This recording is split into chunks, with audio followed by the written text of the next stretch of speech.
Hello, good morning, and good evening, everybody. Welcome to this session, very relevant in these times of a global pandemic and uncertainty. John Robert Gardner, JR for short, has been a student of world religion, Sanskrit language, technology, and Vedas. He has a PhD in Vedic sciences from the University of Iowa.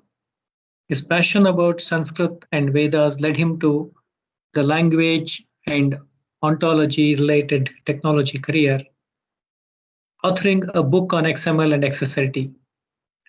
My name is Nagraj. I had the privileged opportunity to be working with JR during his days at Sun Microsystems as an enterprise architect.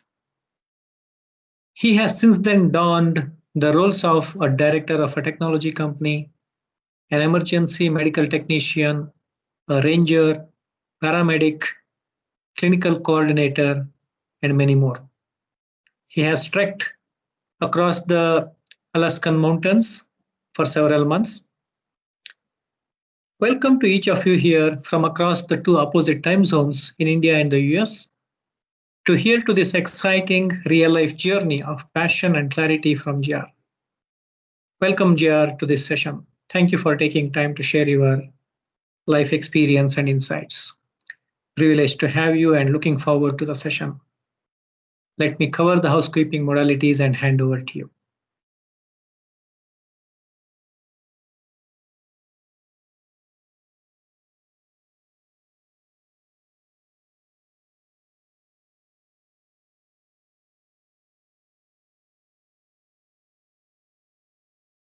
This session is being recorded. The recording will be made available to everybody. All of you would get a link with the recording of the webinar at the end of this session. We have structured the webinar such that JR will run through his experiential life over the first 40 minutes. Then we'll break a little bit so that you could ask the questions, inputs, and subsequently, JR would continue and start addressing more of that. Okay, and please keep it interactive. Feel free to ask the questions and make it as much interactive as possible. Type your questions so that it is easier for us to go over and combine the related questions. And also, feel free to flag your hand for anything specific. Okay. Welcome to all. I'm still not seeing any specific inputs or questions. On the top of your screen, you would see a few icons. The first icon is a show participants. Second icon is conversations. Click on that conversations. You'd be able to see the questions and you'd be able to ask questions as well. Okay. We'll pause a few minutes here.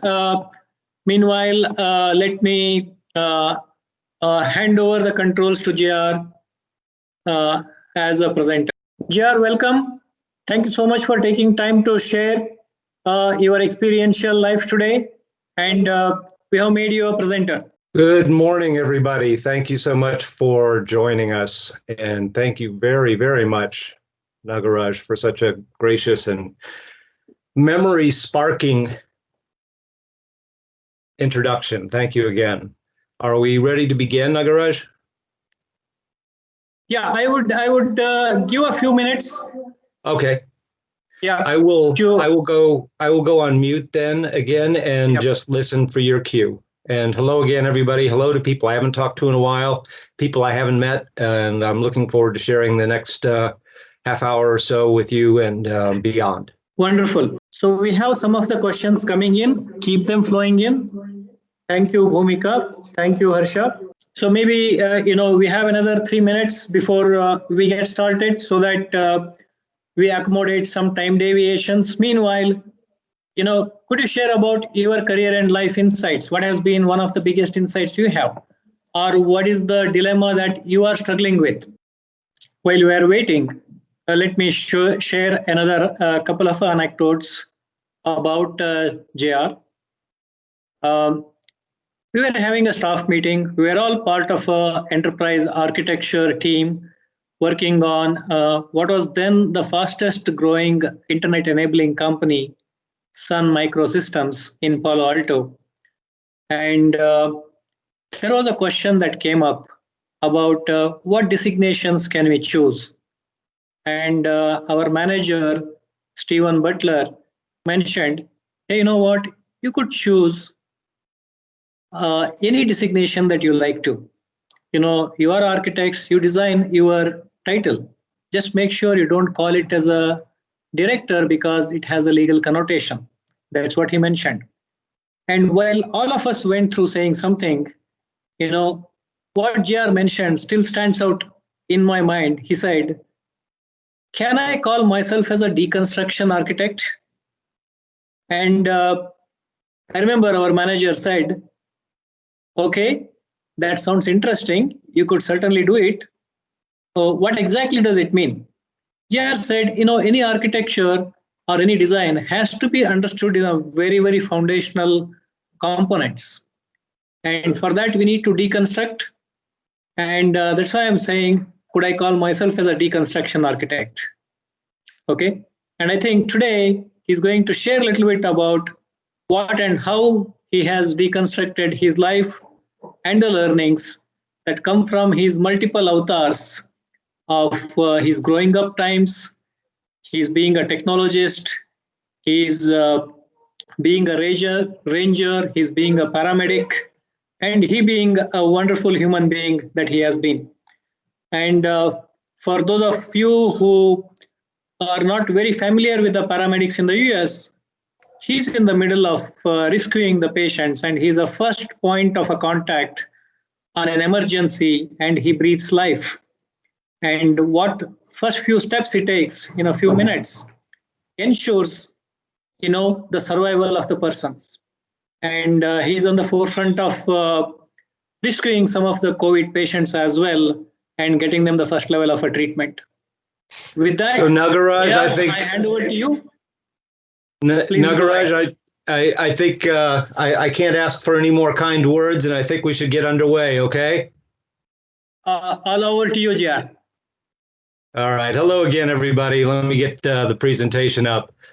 Again, many thanks to you for tuning in, and let's get started here. So first of all, to everybody who's tuned in, thank you so much for joining.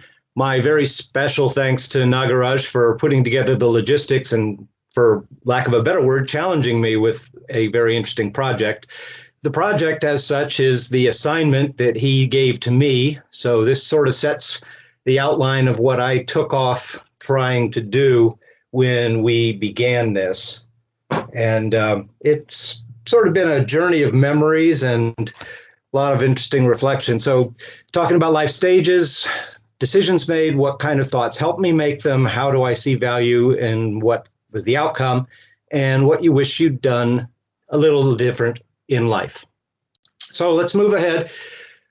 That's a pretty wide-ranging set of stuff, even though it was pretty specific. So we got to set a couple of boundaries for what is and isn't going to be talked about or how we're talked about, because there's 1,000 factors that affect everything. I can certainly talk about insights, but obviously there's my family, there's infinite details of what's going on in the world, there's whether I'm hypoglycemic or not. Those who know me are probably chuckling. Every time I get low blood sugar, I become terribly irrational, or more irrational than usual. And then there's where you find yourself geographically, culturally, the politics that are going on. All of that's going to be a separate story. I'm incorporating those things only where they are direct influences in the things that we'll talk about. Religion as well, beyond those direct relevant references, and philosophy we won't get into in depth here, though I am open to having a additional session where we go into some of that deeper. I won't say no to questions, of course. So I'm basically just trying to share what's worked, why and how I learned it and applied it, and the results. I don't presume to have any great solutions. I don't presume to have anything other than kind of, here's a way I've lived a life, and here's some things I have to report about it. And hopefully I can learn from you some better ideas. And if there's anything I have to share that's of use, help yourself. So let's get going. First of all, I have to watch how I talk because, as Nagaraj did mention, I am a street paramedic, and we do have a particular, for lack of a better word, vernacular for how we talk. And every now and then I might use some profanity, but I will do my best to keep it on the up and up. It's up to you where this goes. And this is very important to me because I did not want to simply say, well, I was born and then I went to school and then I didn't, and then, because then it's just telling a story. So we have a plan for how to kind of interact with the different life stages, but that depends a lot on you to sort of ask where you'd like me to jump in. So what we thought to do was to put together kind of like a Zoom meeting with various stages of my life. It looks something like this. I have navigation available to me on the side here so I can jump to it. It doesn't look like anybody's there yet, so we'll come back and see if the various life stages have populated yet. All right, so we'll talk about some of those phases and then key events that happen in it, choices and outcomes. But once again, questions from you are very, very important. So how do you do this? I have a couple of introductory things, and then we'll get into the actual questions and stages. How do you do this without a story? Well, I talked about the interface of how we're working with the narrative and the Zoom and so forth. So I had to break it down into what did I want to tell you. So who am I in like my most easily inner self? What is the primary mark of existence? What's the bottom line about how I see or try to live life on a day-to-day, wake up, first attitude towards life in the day kind of thing? And then, of course, an overarching goal. Where am I going? What do I ultimately want to be doing? And then obviously you have to have a certain amount of principles around that because you can't run wild and rampant.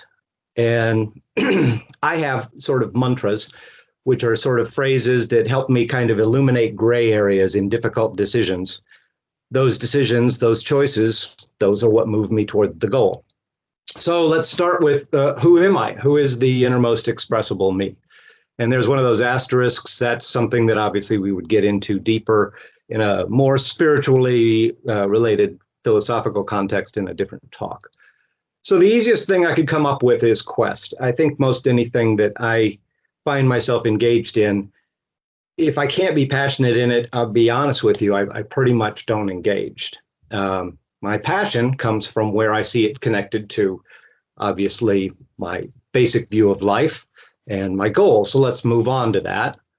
That mark of existence or bottom line. Every day when I wake up, I mean, maybe not literally, but in my mind is the idea, how would I live? How would I choose as though there was hope for the world? And I think these days that's kind of a big deal because everything seems so dark and, geez, in California, very dark. But all over the world. And, despair kind of shortens your vision and shortens what you are willing to consider as a possibility. And hope always keeps doors open. So that's kind of how I basically approach my decisions, all other things being equal. Hope for the world, for people, etc. So what is the goal? Where am I headed? Believe it or not, some years back, I came up with the concept that I wanted to be an intersection. I didn't presume that I had final answers or solutions, but I seem to have a knack to see how things connect, which sometimes isn't obvious, and sometimes I fail to explain how obvious it is to me.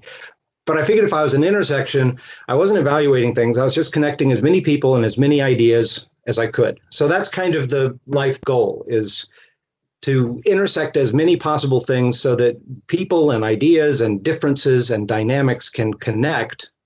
And once again, hopefully, because you have to have hope, begin to solve some of our problems.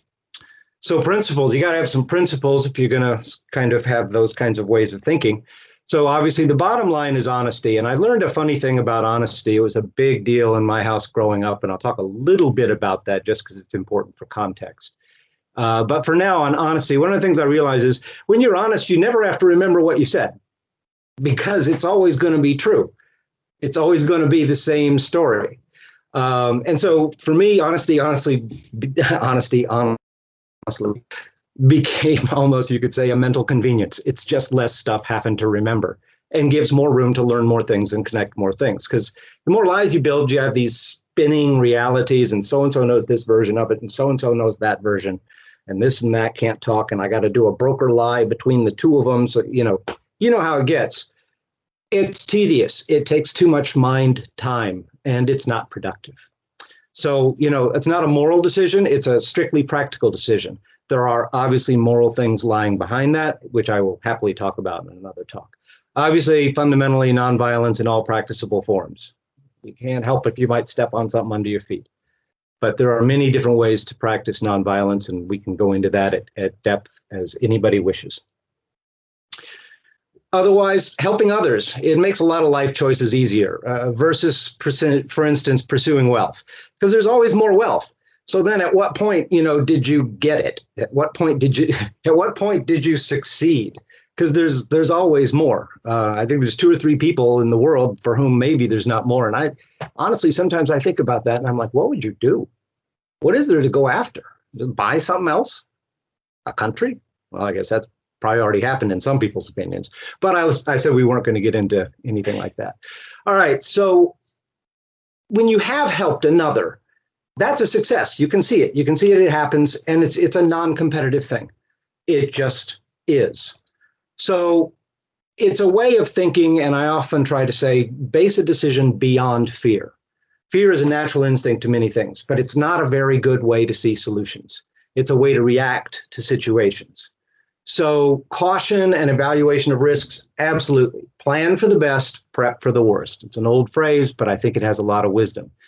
The problem with fear is it's not looking where it's going. I mean, if you're running from a lion that's chasing you, you're looking over your shoulder and just trying to get away. You're not really thinking about what is the best direction to get away. It's just run.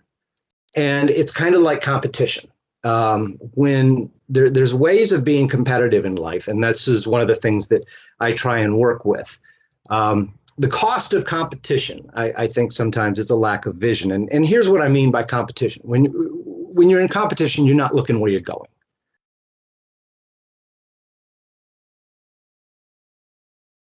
And I empathize with this guy because I did this exact thing at an XML conference while I was talking to somebody I was very delighted to meet and have a chance to maybe impress. Oh boy, it was, you feel stupid, but the key thing here is when you're not looking forward, you don't see where you're going.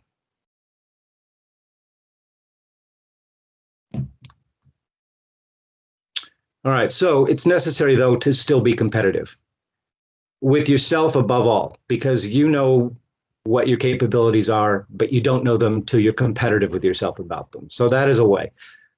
But when you're competing with others, at a certain point, other people have to care that you defeated that other or surpassed them. And what if they don't care? Then there's another thing you have to be competitive for to get people to care. Your dependency on others for validation and for who you are becomes greater and greater and greater the more competition keeps you looking to the side. Your competition with yourself keeps you looking forward. What's the next thing that I'm able to do? So also lessons from competing with others are much harder to transplant or reuse because they're focused on a particular set of people that you are trying to get the better of. I mean, not necessarily maliciously, but you see what I'm saying. And you specialize in just that thing rather than learning an overall strategy for moving forward. You learn how to move forward in their little arena. And so it is a fairly confined lesson, even when you do succeed. So I mentioned mantras in life. So mantras in life is, first of all, it's not the traditional sense of mantra. Obviously, mantra is a word that comes out of Sanskrit tradition, but in the sense of use, it's a phrase I repeat to inspire me. It's a phrase that I use to think about things that aren't otherwise clear. It's a way of focusing. They motivate me and they provide sort of an inspirational light on shadows and choices. And I know that sounds kind of a little poetic, but it actually means something because you can think about all the variables in something. But when you have certain like inspirational things, they do shine light from different perspectives because it's a consistent perspective. What does that mantra drive towards? What does it inspire? And that light can sometimes show you a choice more broadly. So let's talk about mantras. I'm not going to introduce them all because I learned them in different phases of my life, and they're relevant to those phases. So they'll come up when we talk about those in just a moment here. This one, though, is important to the overall theme of this presentation and very much towards just about everything I've done in my life. I actually learned in the process of finding a graphic that this was originally been attributed to Harry Truman and several others, but here is a version of it that stuck to me, is how much you can accomplish when it doesn't matter who gets the credit. And put simply, this makes for an ease of new ideas. You're free of the confinement of what might surpass somebody, and you are open to whatever might move forward. So once again, that whole notion of moving forward. And this is kind of a funny thing to jump into. Some of you may not know who this is, but when you talk about it's amazing what one person can do if they don't care who gets the credit. I will simply say this fellow was an officer on a Soviet submarine that lost contact during the height of the Cuban Missile Crisis and decided to launch nuclear missiles. And this one man stopped it at the very brink of war. So it is truly amazing what one person can do. And it was many years before his story was fully known. All right. So let's talk about choices. Some basic things.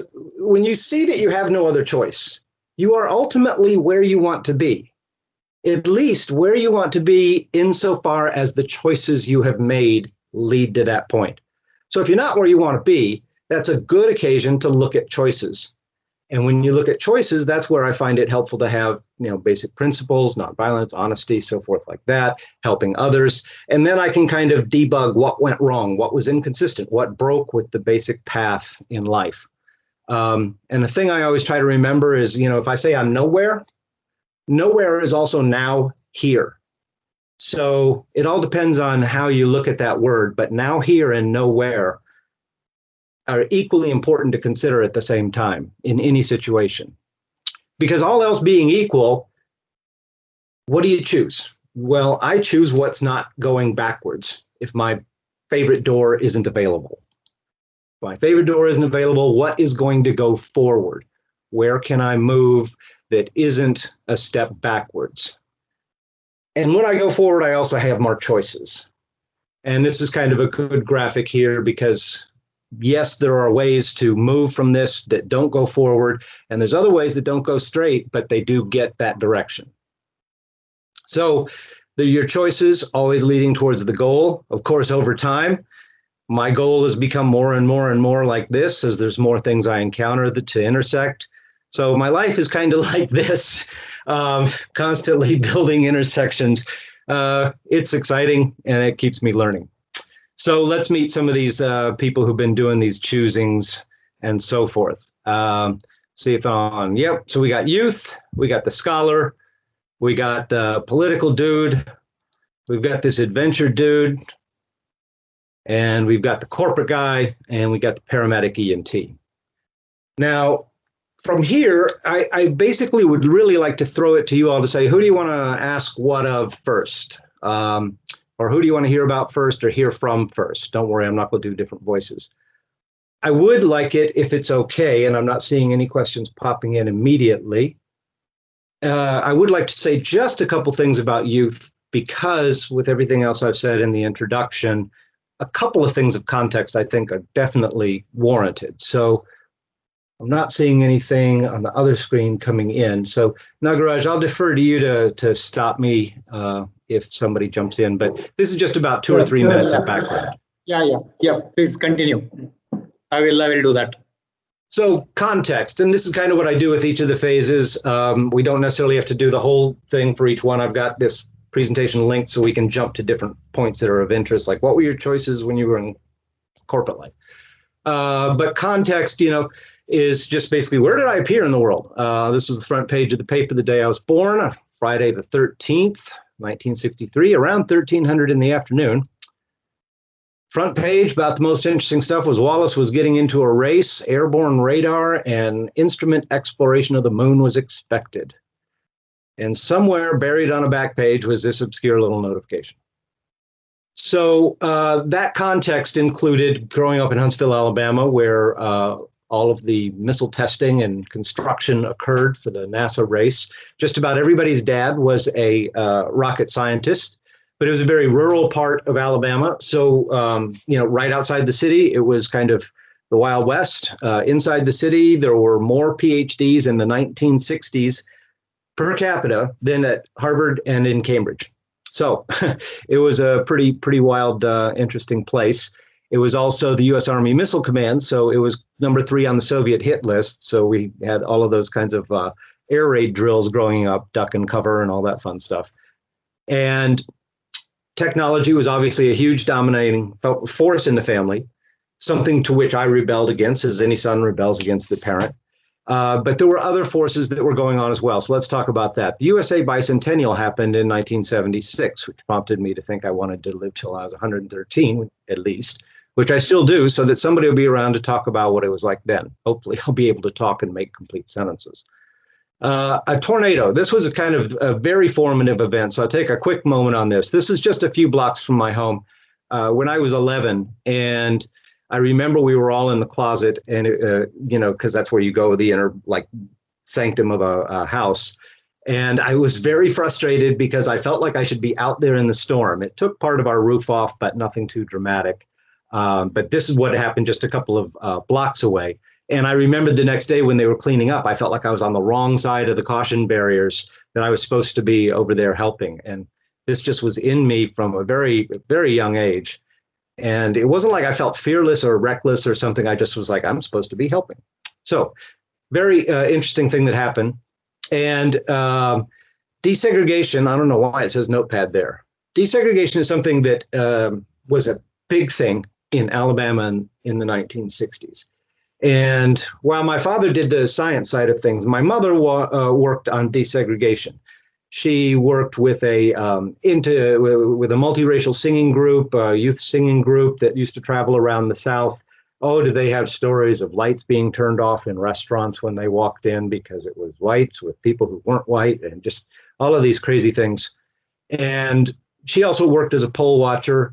And so I always grew up kind of just thinking about this is how things were natural. And it wasn't until we started being vandalized by the Ku Klux Klan and, then began to realize, well, we're living in a fairly rural area. And all of a sudden, you start finding yourself targeted at school about it.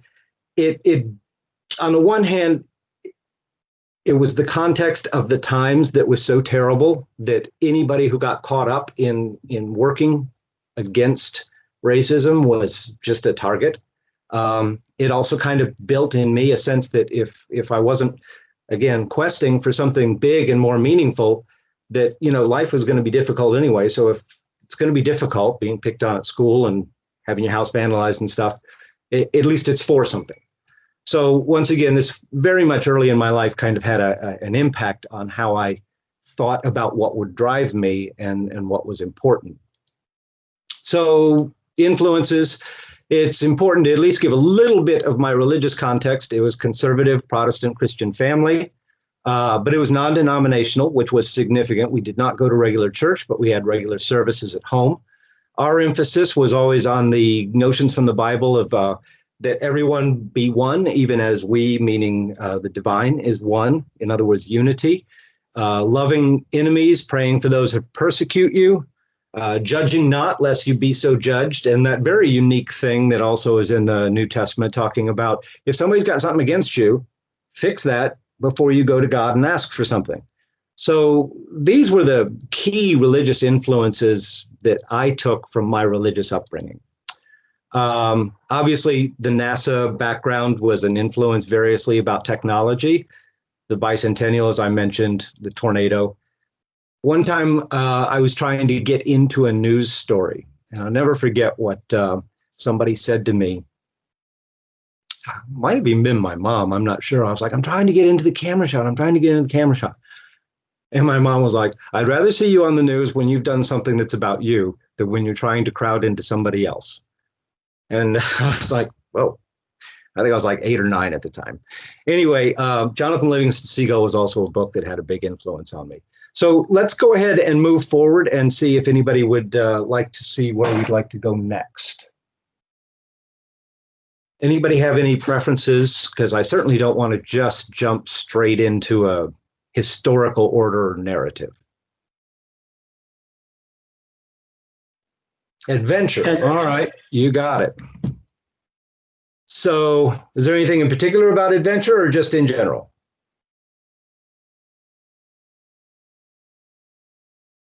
I can always jump ahead.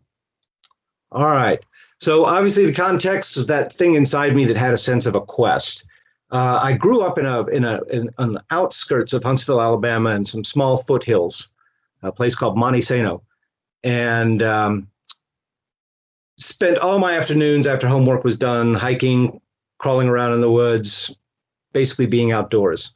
One of the very first, in my mind, real books, because it was a hardcover and everything, and it had the sleeve on it, was a book about climbing Everest. I must have been in like fourth or fifth grade. And it really had an impact on me. There was also a song by the same guy who did the song Convoy. You can look up C.W. McCall Convoy for a funny song about American CB radios. But he also had a song called Running the Rapids of the Green River in Colorado, and that captivated me about what it could be to whitewater raft. And then, of course, as a kid, you watch National Geographic and Wild Kingdom, you know.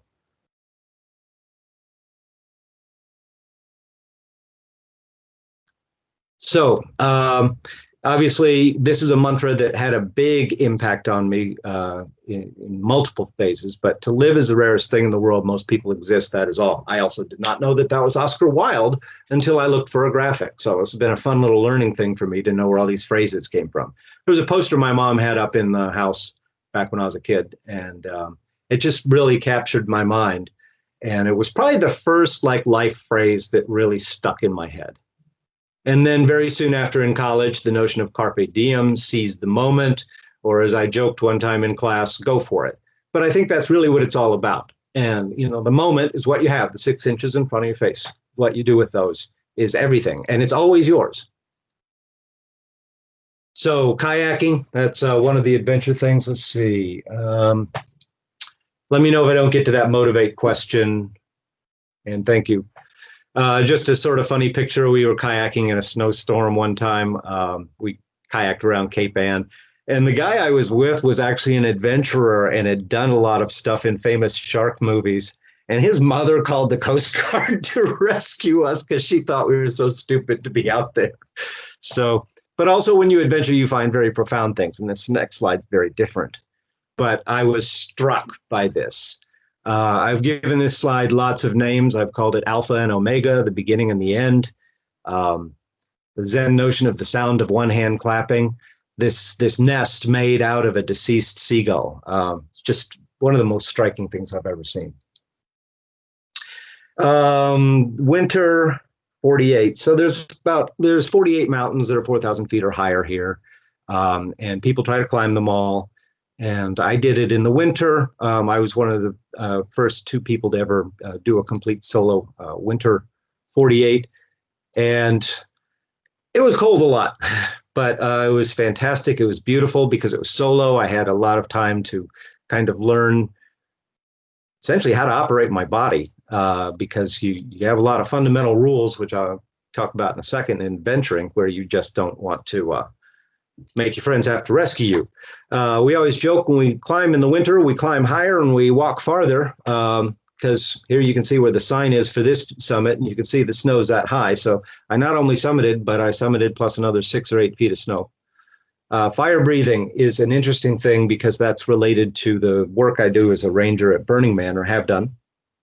And the way I got into that was, you know, when you work to take care of people and be a first responder in a crazy event, and you can look up Burning Man online, you have to have a clear head. But it's obviously a crazy event, and you know, people are partying, and so I always wanted to have a good excuse to say why I wasn't partying, so people wouldn't think I was a police officer. So I picked up fire breathing because as a kid I'd played around. As kids, you know, you play around trying to, you know, make a flame come out of your mouth.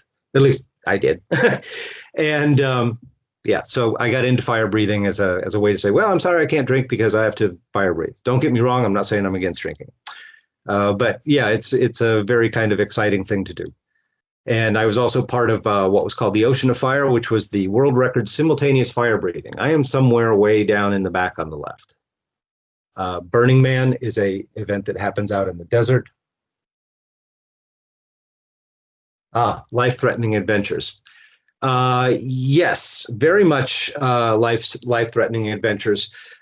Just very, very briefly, there were a couple of times when I was climbing and a storm came in quite suddenly, and I was in whiteout at the top of a mountain, and just having to systematically keep my calm and circle and look for a way to find my path off, because of course there's a lot of drop-offs, and the lack of visibility is very difficult. But one of the most important things is turning back before that happens. So I am glad to say there's been a lot of life-threatening situations I've avoided. I got into a very bad one in high winds late in November, kayaking with a friend out on the ocean. And it got so bad that we had to divert and head to an island and take shelter on the island because we literally couldn't row back. So couple of things like that, and most of them always taught me the same thing. Don't put other people at risk with your own sense of risk. And so, yeah, I made mistakes, but I'm lucky to be here and tell about them. No, I did not participate in the virtual Burning Man. The whole event is such a very much sight, sound, sensation thing, to say nothing of the dust storms. Here you can see in the background, there's actually a very tall structure, barely 5 or 6 feet behind me, that you can't see behind the little flags if you look in the lower right of the picture. The dust is that bad, and that's when we go out and do most of our work. This is a meeting of the Rangers before we're all going out on shift, and it's a large area. There's about 70,000 people out there. We're covering a couple of miles. There's a pretty uncontrolled behavioral aspect to it, in the sense of people using substances and us working with them to help them when they get themselves into trouble. So yeah, it's quite an event, but there's a lot of amazing art out there. There's cars like this that drive around, and yes, all those arms move, and at night, each one of them shoots fire. So lots of fun stuff. All right, let's go back to the Zoom, but let's talk a couple things about choices, unless somebody wants to take us a different way. But one of the things I learned, safest way to summit is not to summit. In other words, turn around. Don't be rescued by your friends. And then there was a very significant event that happened at Burning Man in 2014. We can touch on that when we get into EMS. The outcome of those choices, well, for the most part, good, because I'm here. Yeah. So let's go back to Zoom and see where somebody would like us to discuss next. So JR, there is one question. And what lasting impact did adventure have on you? Self-reliance. I think it's probably the biggest thing, self-reliance. It's funny because when I hike with somebody else, I am not even the same hiker. Like I get, I find myself actually relying on that other person to talk me through when I'm tired and stuff. So it's a lot of self-reliance and a great sense of meditative peace, of getting to understand the rhythms of your body, the needs of your body, the signs when it's changing, when it's hungry, when it's thirsty, all of those things.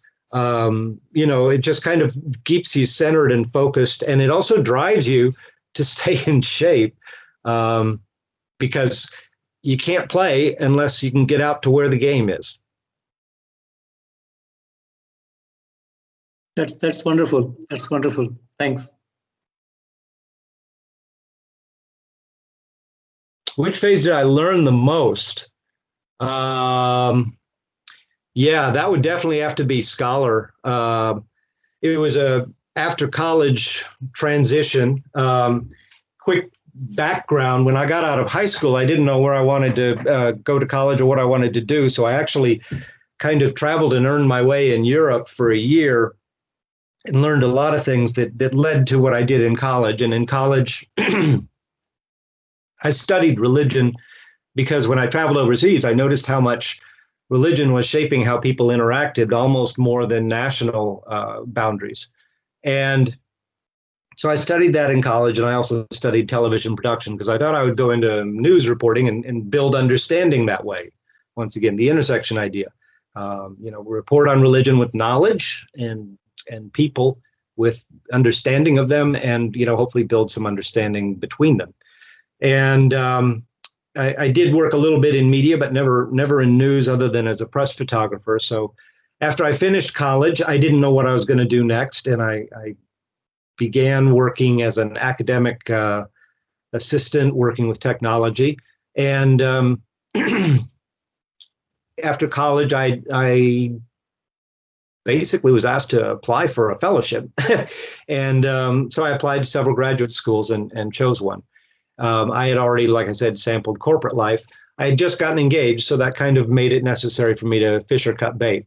So I was doing all my required courses in Western theology and thought, and I also looked again at Vedic literature because it was very interesting to me when I first encountered it as an undergraduate. So as a graduate, I looked at it more because I was interested to see what it was all about.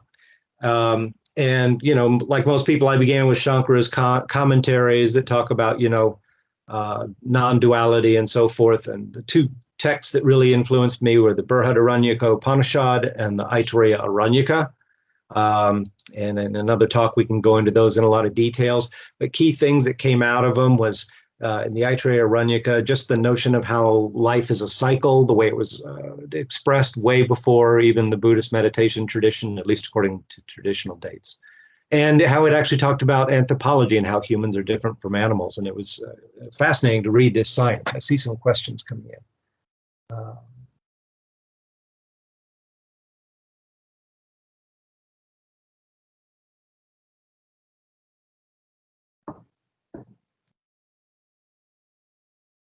Yes, I did study Sanskrit and worked a lot on translating these texts.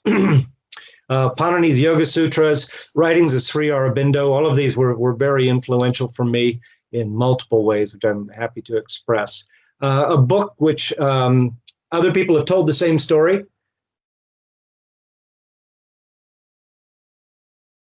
but this one did it really well for me at the time. It's quite a bit out of date by now. It's probably 1992 or 93.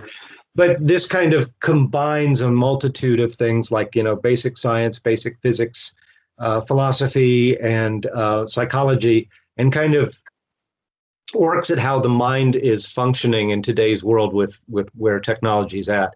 And for me, it was very formative because I understood basic principles of physics and quantum notions, entanglement, how you do something to a particle here and the one on the other side of the world will spin at the same time, and all that sort of stuff. Gave me a notion that maybe magic was something that really was what was being described by religions, because here with chaos theory and subatomic physics, we're almost talking about mysticism. I mean, subatomic particles are named, up, down, left, right, but also charm and strange. So even at the subatomic level, there's mystery. There's things that are happening that can only be described in kind of magical terms. And so that enabled me to begin to think that maybe religion is trying to describe reality, and that it's not just a set of beliefs, that it's a set of perspectives on what is. Obviously, I'm not trying to make an evaluation on whether there is or isn't God, but as a scholar, you have to kind of come to terms with how you're going to look at what is religion and these sorts of things. So it shaped that to a great deal for me. Obviously, translating the Yoga Sutras from Sanskrit, very fantastic, powerful thing just to see what that language can do in that condensed form, to say nothing of the Yoga Sutras principles. And, mantras, this became a big thing for me. This is a line from a Pink Floyd song that is called Wish You Were Here. And this particular line is, did you exchange a walk-on part in the war for a lead role in a cage? And I think that goes back to a little bit of, it's amazing what one person can do if they're not concerned with who gets the credit.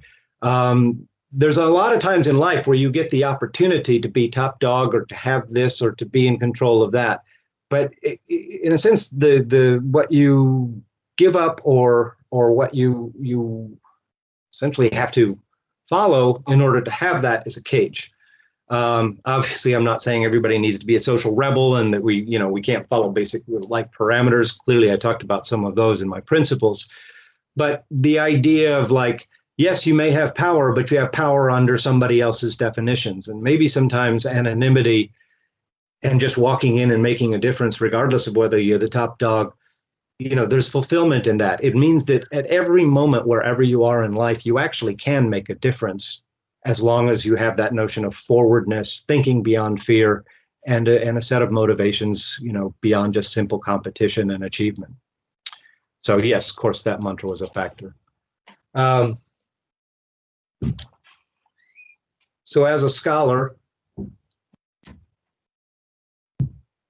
I ran into technology, and this was a pretty big event that happened.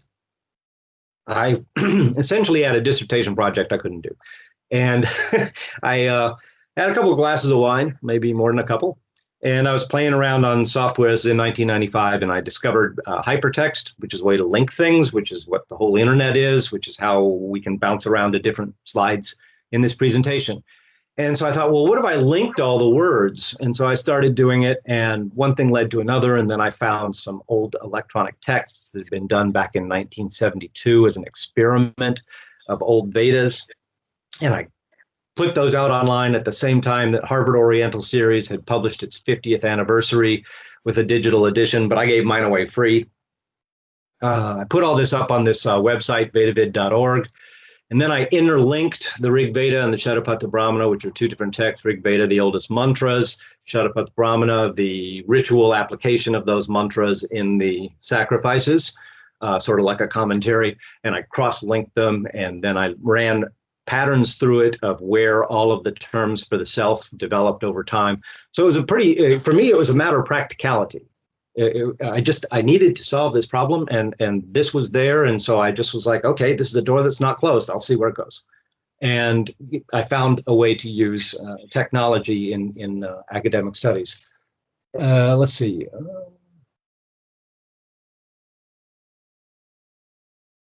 How did I connect the things I'm doing? Well, as we're going along in this, hopefully some of that will kind of follow through. I see that we're coming up to the 40-minute thing, so I'll just quickly dash through this, and we can circle back on that. In the course of doing this, I learned a lot about Unicode and Roman-style languages and markup data and all these sorts of things that basically enabled me to complete the dissertation, and in the course of it got invited to the World Sanskrit Conference in Bangalore, which was my first trip to India, giving a presentation on all of this work that I had done with the Vedas, and I'd put it up online. It was at Tiralabalu Kendra. And ultimately was able to get my dissertation done, which was developing terminology for the self in Vedic India. In other words, looking at the historical progression of terms used for the self, because the classic terms like Atman and Brahman and so forth were not used in the earliest parts of the Rig Veda. So that was kind of what I traced, was when those terms appeared and what was used before them and so forth. Very interesting thing. And finally, I got the magic 5 signatures, and that's the thing. That's what you go for, is those 5 signatures. All right, I'm going to take a pause here. Yeah, thank you, J.R. Thank you. We have this up to, we have another 40 minutes of our time to go. Feel free to ask the questions. Feel free to unmute yourself and ask in your own voice. And also, what else you would like to hear. Obviously, there are a few aspects of a Zoom that JR is going to cover and address. Okay. So we thought we'll pause here, give an opportunity for everybody to ask the questions. I think each of you can unmute yourself. In case you are not able to unmute yourself, just ping a message. We can unmute you and you can speak. So JR, while we are waiting for that, there was one question in terms of, there are 2 questions. One is, what influenced your unlearning? A second question is, you seem to have done many different things. How did you connect those different things? Where did you manage to get all that time? Yeah, footnote on unlearning, I would want to know more about what that might actually entail, because I don't immediately follow it.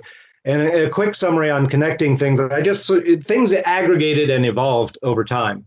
An interest in connections and helping people, came up with an interest in language. I learned when I heard that Sanskrit was a language that pioneered grammar. I thought that was a good origin language to learn because it seemed like it connected and reached into a lot of things. And, in trying to learn that, I picked up technology, and actually I've returned to technology now that I'm a paramedic because there's uses for it there.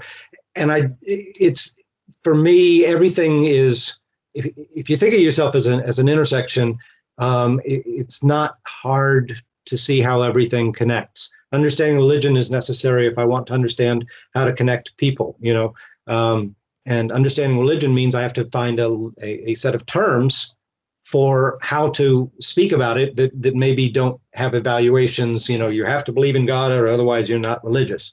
What do you say to a Buddhist who clearly lives by high morals as well? So, finding neutral language led me to studying science so that I could find kind of an empirical language to discover to talk about some of the things that religion addresses. And the politics, I got into politics because I thought it was a way, once again, to solve problems and hook people up with solutions. I tried to do that in corporate life with the XML language. So the thread that connects them all is the goal, is, connect things. Even if I don't stay with it, but I find a way to connect with it, it always is, an avenue that can work. Let's see, what do we got here? Great. And Thank you, if anybody so, wants to explain on the unlearning, I'd certainly be happy to talk about that. Okay. Great. Before JR continues, any questions from any of you? Feel free to unmute and ask direct live question to JR. If you are more comfortable keying in, we thought we'll just pause here to give everybody an opportunity to ask you a direct question, and then JR would continue. JR, We have 35 more minutes to go. Yes, please go ahead, Munesh. Yeah, JR, your experiences with the corporate world and the learnings from them. Yes, I'll be happy to jump into that when we reconvene. I will take that as first request, if that's okay with you, Nagaraj. Yes. Let us gather questions. All of you just. Nagaraj, I'm just gonna mute and close my camera for a quick minute to stretch and kind of. Sure. Breathe. Great. Yeah. So Munesh, thank you for the question. In terms of corporate experience and its impact. So could others, any other questions? Feel free to ask. I think this is a good opportunity to express, because the questions are 50% of a forthcoming clarity. And don't hesitate. This is a closed group. Every question is valued and appreciated. So Nagaraj, since you're noting it down, note down one more. Yes. What next for him? What next for him? Okay. Sure. So I have one question. So among all these different roles that you have played, how many of these were planned and how many of these were just happened in your way, in your life? How many of these were planned versus how many of just happened to you and you just came across that and then developed interest over it?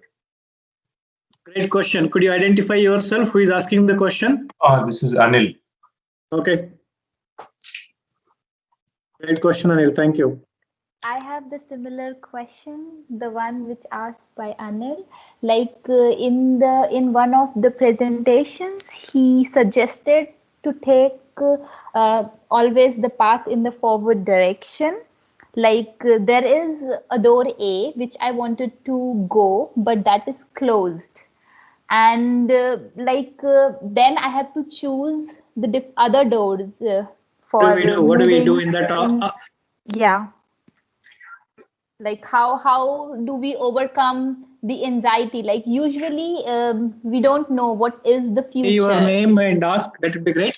It's Bhumika. Thank you, Bhumika. Yeah. Anybody else? Any other questions?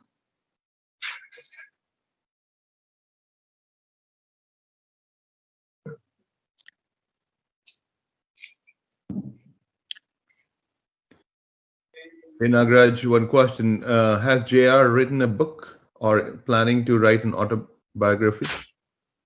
We'll ask him that question. He has written a book though, and the book is on the XSLT and how it can be put to use. He recently sent me a copy of this book, and it had been a good reference, excellent reference during the internet heydays. And if you're asking about a book about his life, we'll ask him. All right. Thanks. And Nagraj, this is Piyush. I have to drop off. I have another call starting in 2 minutes, but Sure. if the recording is available, I'll listen to the latter part of this. Yes, we'll be sharing the recording with everybody who has registered. Thank you, Piyush. Take care. Bye. Okay. Any other questions from anybody else? Nagraj, this is Girish here. Yes, Girish. Yeah. So basically, I had this question: when somebody is facing a kind of constant waxing and waning of passion and purpose, right, in life, how does one anchor himself firmly in identifying one of the purposes and get not swayed away from them? Okay. Oscillating priorities that keep shifting. How do you decide and freeze on something? Okay. Right. Great. Wonderful question. Thank you, Girish. Anybody else? And yeah. Also, second question that I have is any defined methods or methodologies that he is aware of how to go about figuring out the purpose in life? Okay. Okay. That's it. Great. I'm sure Manish would have an answer for you offline. I will connect both of you separately. Yeah. Any other questions on this? Yes, some of my interests, like I want to pursue them, and in the short term, I can pursue them, but it's not practical to pursue it. So I have to work to earn money so that I can do it in the long term. So that in the long term, I'll be able to have enough money to have financial independence to actually be able to do it. So in such a what would you generally say? I mean, I keep finding myself in this situation recurringly. So I just like to hear your opinions on this actually. Short term versus long term. Great. Wonderful question. I'm sure JR would add a lot of value to that. Thank you, Devakar. Anybody else? Any other questions? We can scoop them up as they come in if you'd like, Nagaraj. Is that good? So we can jump in? Yes. I think let me just put a consolidated set of them in here, right on the chart, and I'll also put them in here. The first question, let me just read through corporate experience and its impact. You heard that question from Munesh. Another question is, what is next for GR? I'll just run through each questions. Oh, what I was next here. For I did hear what they were. Yeah. Okay. Yeah. Great. And the second question is, what next for him? The third question came from Anil. How many of whatever you did were planned versus how many of these just accidentally happened and you went with the flow and made an asset out of it? And Bhumika was asking a question, what you mentioned saying, take the path forward. He said, what if my door is closed? That is the question Bhumika had. And then there was a question from Girish about, when somebody is facing 2 compelling priorities or 4 compelling priorities, I'm not able to decide on any of them. All of them are equally important. How do I go about choosing? How do I find my purpose in life? Hey, Nagaraj. Yes. I've been trying to put together answers in my head. Since we've got them written down, can I start with some of the first ones and then we just go through them? Right? Hello? Because I'm getting my brain overloaded. Okay, sure. I have written down there. There are 2 more I will narrate. You could pick them in the flow as you like. You could continue and you could pick the answers as you go along. I'll take another 30 seconds. Then there was a question from Divakar. He said, Hey, I always like to do many things. In the short term, I'm able to do, but in the long term, it is difficult. There is always a multiple priorities. There is work, there is job, there is money, there is some other compelling priority. How can I do something on an ongoing basis? How do I balance? And there was one interesting question from Piyush about, has JR written a book? I don't think he meant an accessibility book. I think he meant about your life. Okay, with that, let me pause, continue, and you could address all of these as you come, as and when you deem right in the flow. Okay. Yeah. And hey, all of you participants, thank you so much for the questions. Keep your comments coming on the chat window. Thank you. Nagaraj, Over to you, just to put it, Nagaraj, just to put it straight, the second last question was from Sanjay and not from Divakar. Okay. Okay. Thank you, Sanjay. Sanjay and not from Divakar. Okay. Thank you so much. Sorry for that. JR, over to you. Just hand me presenter and I'm ready to go. Okay. You are already a presenter. You continue to be a presenter. Oh, okay. Very good. All right. Didn't know that. All right. So yeah, we had a request for looking at the corporate stuff. So I'll jump into that real quick. Obviously, the Silicon Valley was popping when I got into this in the late 90s. Family had always wanted to move to Massachusetts. And I had done a lot with hypertext and internet languages. So I thought, hey, maybe this is a way that I can work towards an intersection, but also work to earn. And to the one question, I certainly understand that. I would never want to suggest that the priorities of earning and taking care of a family should come, second to some sort of moral or ethical ultimatum. Those are parts of what is going forward. So parts of what is going forward is what's necessary for you to do so, which is taking care of your family and having the lifestyle that enables you to do what you need to do. So obviously there has to be a motivation to earn in that. For me, I've made my choices on how to earn, less on how much I'm going to earn and much more on how am I going to be happy doing this, which was a big reason why emergency medical services work so well for me. But just a quick touch on that question while we're in here. And I worked with Library Technology. I actually got invited to do some talks with NASA. But what I really find interesting, and this kind of, and I'll get back to the corporate, but the way I got into corporate was kind of a really kind of amazing event.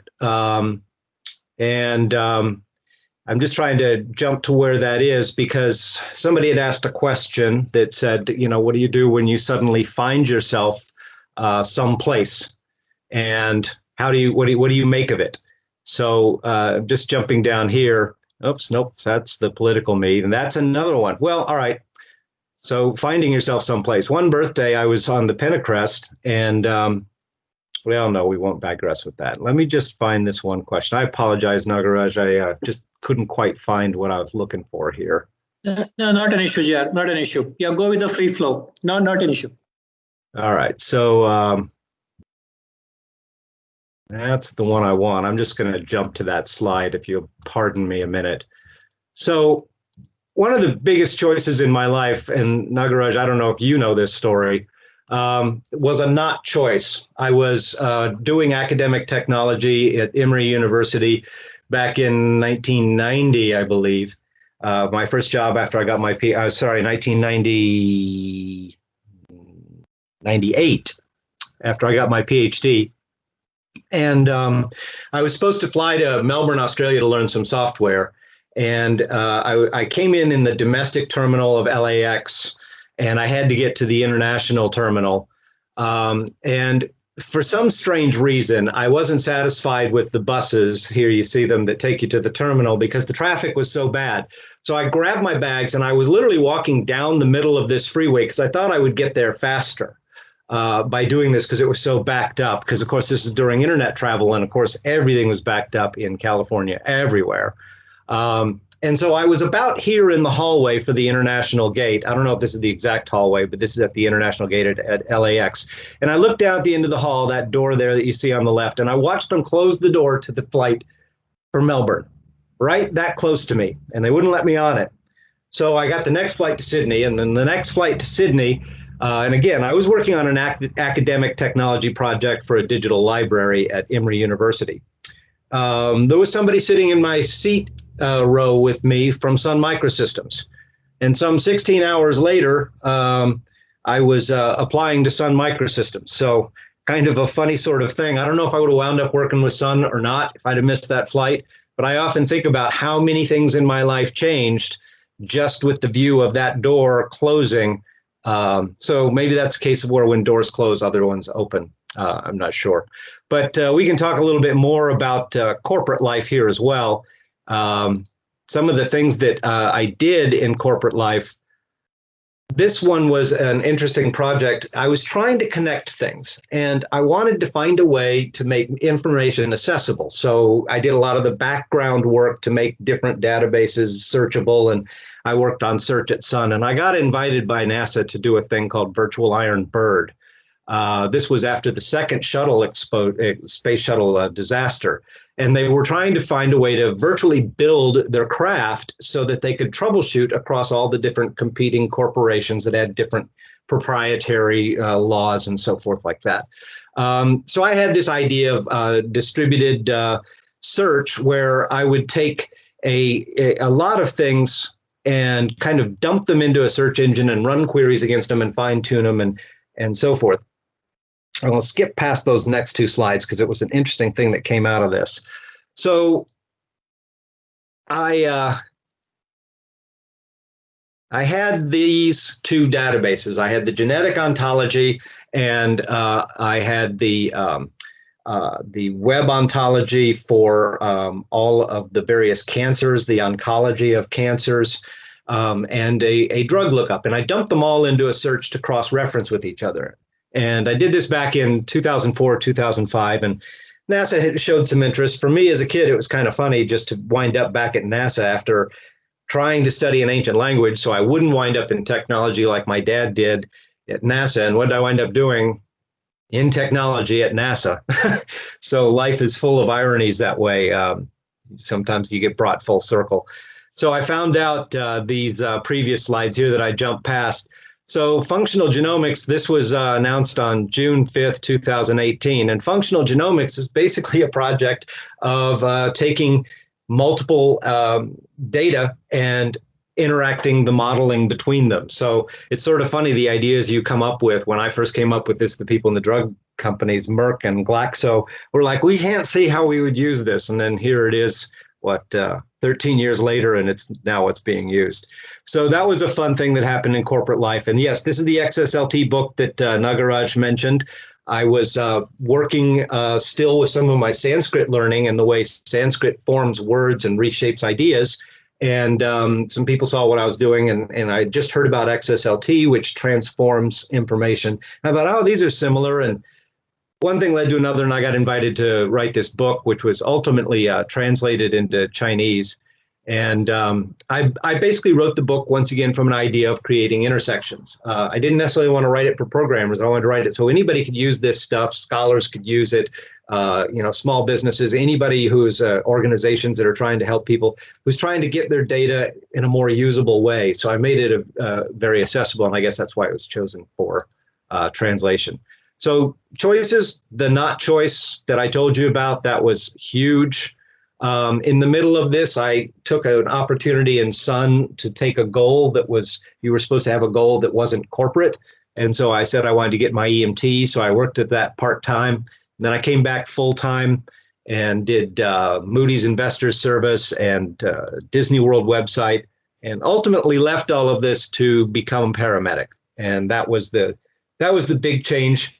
Once again, to the one gentleman's comment, it was a major financial hit to take, but I also knew that it was something that was in me that I would like, because when I worked as an EMT, I at least saw that I could do it. And I could see the difference in me when I did something I liked and didn't have a lot of money to the difference in me that I was doing something I had to do and I was trying to make fit. I was always trying to force my corporate life into making that justification that I was helping people and connecting things.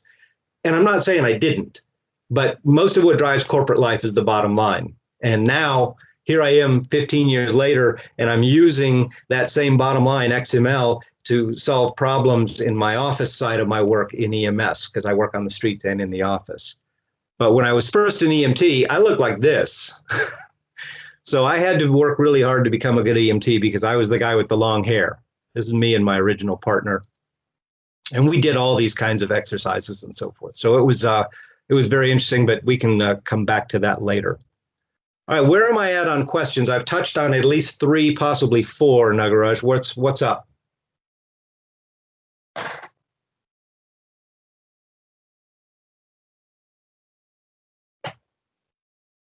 Hello? Oh, sorry, Jar, I was speaking on mute. I think you have addressed a few. I'm keeping track. If you want to cover the rest of the roles like a Politico, whatever is not addressed, we'll come back to them. I will prompt you. Okay, so a real quick thing on this part of my life. This is another occasion it does answer a question. What do you do when you suddenly find yourself in a situation?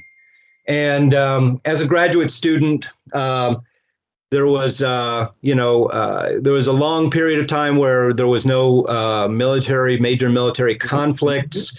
There was a lot of political apathy. Higher education was moving much more to a grant and research rather than teaching model. The internet was only just appearing. People could do some HTML on a command line and click through it, and that was about it. The web and www just really wasn't happening. I had an upbringing of being active and proactive. In college, I had read a book by Hunter Thompson about the campaign trail 1972. And the old thing, it's not safe for work, folks. Some pretty controversial stuff in there, but very interesting input on politics. And funny thing in my relationship, I was married to somebody who was in a very well-off family. And so I became acutely conscious of the difference between very high-level wealth and everyday life. So one birthday, I was walking back from class, and I was walking across the Pentecrest at the University of Iowa, and it looked like there was going to be a protest. And I was sitting there, and nothing was happening, and there was about 5,000 people there, and I asked, why isn't anything happening? And it wasn't like it was an angry protest. It was a tuition protest. It was students saying, hey, why you keep raising tuition? We can't afford it when you're putting all this money into these other research projects. So on a whim, I got up and I walked up on the stage where there were no speakers yet, and they didn't turn on the microphone. And I just kind of yelled to the crowd and I said, hey, you want to know why they haven't turned on the speakers yet? It's because they haven't been given permission. And that means this isn't really a protest. And the people who really need to hear this is the president. And I'm going to the president's office to go and talk to him now. And I turned around and walked off the stage. Now, the funny thing was, I said it loud enough that everybody in the 5,000 person crowd heard me. So I turned over my shoulder as I was walking towards where the president's office was, and I saw, about 1,000 people following me. So suddenly I am leading a very large group to the president's office. So you saw this picture as Politico. The wider view is this. So I get to the office. At this point, I'm terrified because I got all these people behind me, and I literally only just wanted to go and say to the secretary, hey, we wanted to see the president. We knew we wouldn't be able to, and then I had done it, and then I would walk home and go home and do my work. But now I've turned around, and here's all these people. So they tried to slam the door on me, and I was wedged in it. So I tried to get through. I couldn't get through. So I pulled my shoulder away from the door where it was being slammed on me. And so they tried to charge me with assault for that because I got hit by a door. Long and short of it is, long legal fight. It was thrown out, et cetera, et cetera. And the outcome of it was, well, I wound up becoming a political leader of a very large budgeted student organization. We did a lot of stuff nationwide.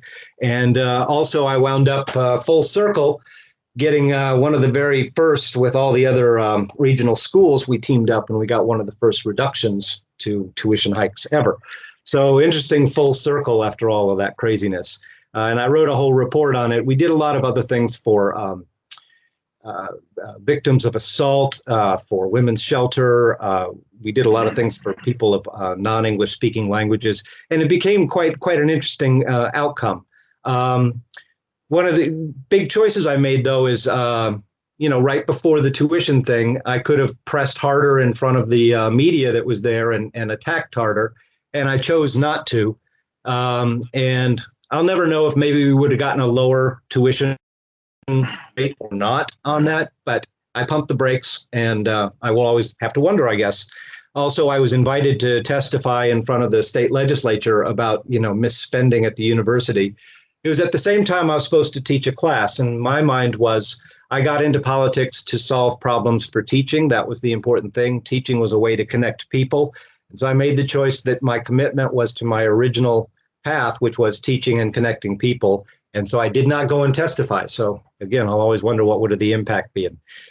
But I also found that politics wasn't for me. I've got a stack of over 100 newspaper things. And, there was one day when the liberals called me a fascist and the conservatives called me a communist, and it was just crazy. Everything, my personal life was drawn into it every day. It was in the papers. And, when you're somebody who's self-critical and always challenging yourself and reading how you're perceived in the papers, it didn't go well. It just was not a personality thing for me. So anyway, that's the political side. We did get the tuition thing done. I decided against political direction. I spent a long time trying to ever get back into academia after that because I had only got my master's. I hadn't done my dissertation. So it took a while to get back into it, but I finally did. And in the meantime, I did strange things like working for United Postal Service. So let's jump back to Zoom and see if anybody's got questions on any place or if something's come in here. Yeah. So there are about 3 questions, JR, that need to be addressed. I put one on the chat. Question from Krish in terms of when somebody is facing a vacillation of a mind and oscillating priorities, how do you suggest addressing it? How do you help find one of those and go after it? So just the first part of that again, because something of the mind. Yeah. Somebody thinks there are 3 things, all of them are equally important, but they are of a divergent nature, Yes. Yeah. So that is, that's why I sort of talk about the integration between the life mantras. Many of them are mantras that inspire me to challenge myself. So I look at a lot of times which one is going to challenge me the most, because if my competition is with myself, the one that challenges me the greatest, all other things being equal, obviously, not a destructive goal and not a motivation out of fear, something that goes towards helping people. All other things being equal, the one that is more challenging is the one to take, because it's back to that thing that I said, the more forward you go, the more doors you're going to open. And that's just the nature of things. They may not always be the doors you want, but that's a simple answer to that question. I'll pause. Oh, great.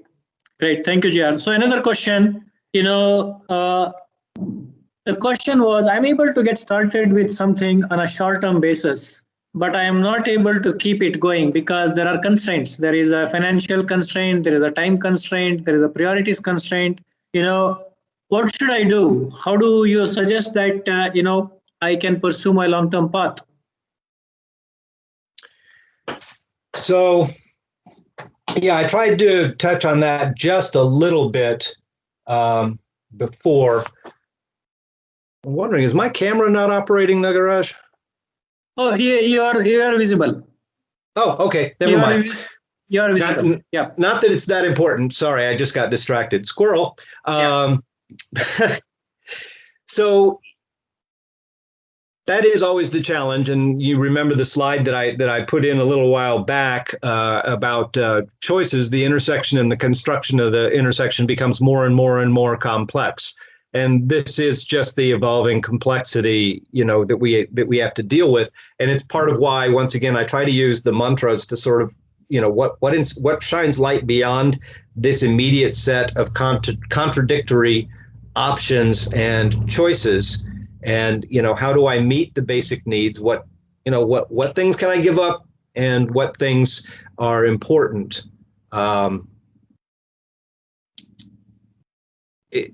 It's where the clarity of your goal is so important. And sometimes I just have to circle back and go back to that same basic mark of existence. All right, well, what would I do if I had hope? Well, if I had hope, I'll stretch myself a little bit thinner, and I'm going to try and do this other thing as well, and see where that leads. And you kind of keep moving that way is the best I can suggest.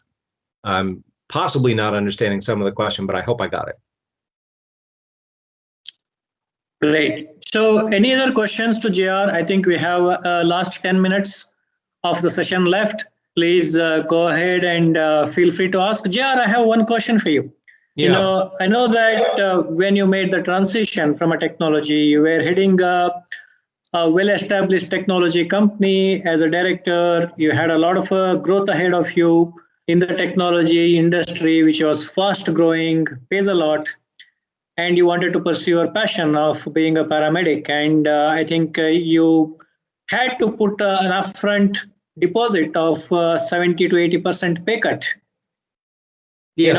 How did you gather enough courage to do that? And was it just easy because, hey, JR, you were single, you were young, I'm old, I'm married, I have 2 kids. It is a lot more difficult. So can you address both of those, please? Yes, and that's why in each of these phases I tried to say a little bit about context, because context is everything. And exactly, it was a possibility for me to do such a dramatic thing because I did not have a lot of financial dependencies on me. It made it easier. I think it would have been a move that I still would have made anyway, but it certainly made it a lot easier to sort of take the plunge and perhaps feel a little less stressed of the gap in earning from what was before and what was after. But you also learn that there's a lot of places you can cut corners and use some of the savings to increase life disciplines and things of that nature. I mean, there's tons of workarounds that people have come up with over the years that I think arguably are better than anything I could suggest here. And it's you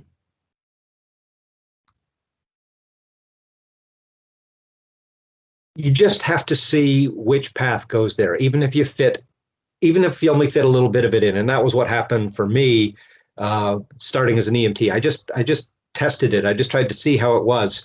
And I think that when you find what really is a conviction for you, the people around you that you are caring for, they will care for what makes work for you when they see what it does for you to do it. And that's why everything is the context of the people that you're with, because all of these decisions in life you have to work out with other people. For the purposes of this presentation, I shaved down relationships, marriage, various things that happen throughout all of this that are also factors. And I just did that for simplicity. But it's something that weighed in at all times and was why some of the choices were not the best choices necessarily had I been thinking strictly as a single person. But they were contingent for the sake of others. Great. Nagaraj, Great. Wonderful, JR. Please go ahead. Nagaraj. Please go ahead. So, JR, just Yes. a very simple question. After all your experiences, learning, and your exposure and learning to Vedas, 2 questions. One is, when a human being is born on earth, why is he born? What is he supposed to spend his life on? Second, is what happens in my life predestined or I have a choice in the matter? I love those 2 questions, and they are a perfect jumping off point for a more detailed discussion on the religion and philosophy. And I'm not saying that at all to put the question off, but those are key things, and there is a lot that we can go into on that for certain. And yes, some things are predetermined. Who you're born to is, for the most part, by my understanding of my conscious mind, is a predetermined thing, and most of what science says and what people's experience is says it's a predetermined thing. So I kind of go with, that perspective on things. But then what you do with it is also something which is part of who you are and where you take it. But we can go into that more in a separate session, and that's actually at the core of what we would address in a discussion of that. Okay, JR. So the last question for this session, we have a minute, is what is your rest of the life about? So I haven't written an autobiography. This request is the closest thing I've come to putting my story together. Eventually, I probably would like to write more of it and go into depth and find a way to illuminate more of this. And next for me, I've moved a lot with all the different projects I've had working in Alaska as in paramedic work and EMS work. So I kind of want to settle down and have a dog and do some nice things like that. But big dreams ahead is to take some of the knowledge that I have from Sanskrit and go back to India and also see the caves at Ajanta, go to Cambodia where some of the oldest writings in Vedic are still etched in some of the temples, and test my skills on walking up to an old ruin and being able to read them, and continue to work in bringing forward EMS and protecting my colleagues and protecting the communities that I work for. Once you get involved in that passion and that engagement with people, it's a fantastic thing. We didn't do much with my paramedic part of my life, but I tell you this, I have laughed more and felt more fulfilled more often than at any time in my life than I have in the last 10 years since making that career change. Thank you. Wonderful. One last question from Mohit.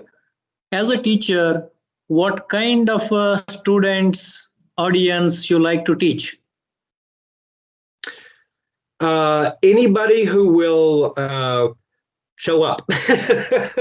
But those who have questions for me, those who will challenge me, those who will force me to dig deeper, engagement, because once again, teaching is all about that connecting of people, and anybody who, sort of takes part in a class grows it by anything that they put into the class. So, that's really what I enjoy, is the interaction with the people. And the only thing I didn't like here was just that I wasn't able to sort of watch people's eyes across the bottom of the screen and so forth. But yeah. Great. Wonderful, JR. This is a great session. Thank you so much. I sincerely appreciate it. I want to go back to one famous Indian movie. It is like it is called a Bollywood with a B standing with a Bombay instead of a Hollywood. All the rest of you, all the Indian participants know about the Farhan from the Three Idiots. You have watched Farhan in the movie and you are seeing one here in front of you sharing his life experience. It takes a lot of a conviction to take a 70% pay cut. We cry at a 10% pay cut, okay? But it is a cut that you take to leap without the baggage. That's very, very important. In this brief session, I think, JR, you gave a lot of definitions that change a perspective, like honesty is being really practical to yourself, and non-violent is not stepping on anybody's shoes or being competitive with yourself. And, it's about, having no choice, looking at having no choice as a little different thing. They are one of the very nice things. I think NASA to Vedas to Technologist to very, very simple grounded thinking. That is really wonderful. To all of the audience here, I think in the invite that got shared, JR's link on the LinkedIn and Facebook is available. Feel free to connect.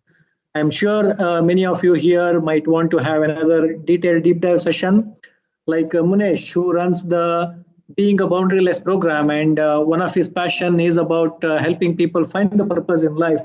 There are going to be some ongoing conversations. I think that would be great. Feel free to connect and interact. And may I request everybody who is in here to unmute yourself and give him a big, I would have said a standing ovation, but say unmuted ovation. Can you please unmute and give him a big ovation? Thank you, Jay. So Nagaraj, before we give a ovation, I have an invitation for JR. Yes, sir. JR, invitation for you and inviting you to participate together in creating a world that works for everyone. I'm 100% in. Nagaraj will give you the details. All right. All right. Now we can. Thank you, Jay. Yeah. Thank you. Yeah. Okay. Thank you, everybody. Thank Have you, a everybody. wonderful day. Thank you so much for this session. For the rest of us in here, we will share the recording linkage in a day's time and communicate to each one of you. And Jar, that leaves us with one question. Piyush had to leave. He asked the question when I was writing a book. I think you already addressed that. I think, that is going to be valued by a lot of people. Have a great day. Thank you. Thank you, everybody. Yeah, thanks a lot, PR. It was very Bye. insightful. Thank you. Have a good weekend.